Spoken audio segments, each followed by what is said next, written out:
মোৰ সৌভাগ্য যে অম্বাবচীভাৱে মন্দিৰ যে বন্ধ কৰা যাব তাৰ পূৰ্বে কিছু সময় আগত আহি মই মাৰ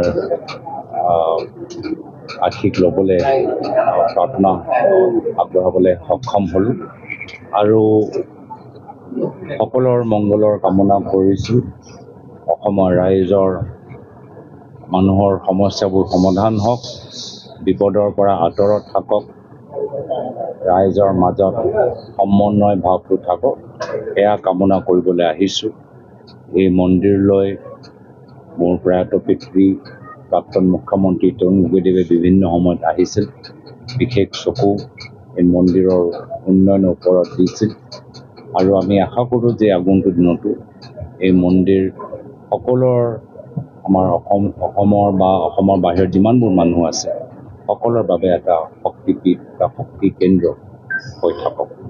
দেখা গৈছে যে গোটেই অসমতে খিলঞ্জীয়াৰ উচ্ছেদ কৰা হৈছে, খিলঞ্জীয়াৰ লগতে সংখ্যালঘু মানুহকো উচ্ছেদ কৰা হৈছে। এই ক্ষেত্ৰত মই মন্দিৰৰ সন্মুখত আমি ক'বলৈ বিচৰা নাই। ইয়াৰ পিছত আমি বাছবাৰীত যাম।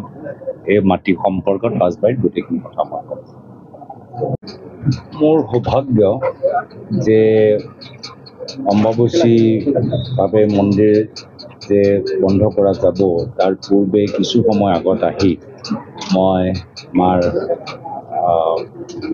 আশীষ ল'বলৈ প্ৰাৰ্থনা আগবঢ়াবলৈ সক্ষম হ'লোঁ আৰু সকলৰ মংগলৰ কামনা কৰিছোঁ।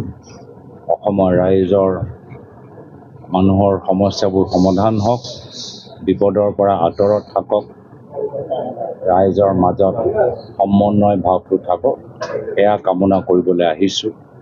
এই মন্দিৰলৈ মোৰ প্ৰয়াত পিতৃ প্ৰাক্তন মুখ্যমন্ত্ৰী তৰুণ গগৈদেৱে বিভিন্ন সময়ত আহিছিল, বিশেষ চকু এই মন্দিৰৰ উন্নয়নৰ ওপৰত দিছিল আৰু আমি আশা কৰোঁ যে আগন্তুক দিনতো এই মন্দিৰ সকলৰ আমাৰ অসমৰ বা অসমৰ বাহিৰত যিমানবোৰ মানুহ আছে সকলৰ বাবে এটা শক্তিপীঠ বা শক্তি কেন্দ্ৰ হৈ থাকক। দেখা গৈছে যে গোটেই অসমতে খিলঞ্জীয়াৰ উচ্ছেদ কৰা হৈছে, খিলঞ্জীয়াৰ লগতে সংখ্যালঘু মানুহকো উচ্ছেদ কৰা হৈছে। এই ক্ষেত্ৰত মই মন্দিৰৰ সন্মুখত আমি ক'বলৈ বিচৰা নাই। ইয়াৰ পিছত আমি বাছবাৰীত যাম। এই মাটি সম্পৰ্কত বাছবাৰীত গোটেইখিনি কথা মই ক'ম।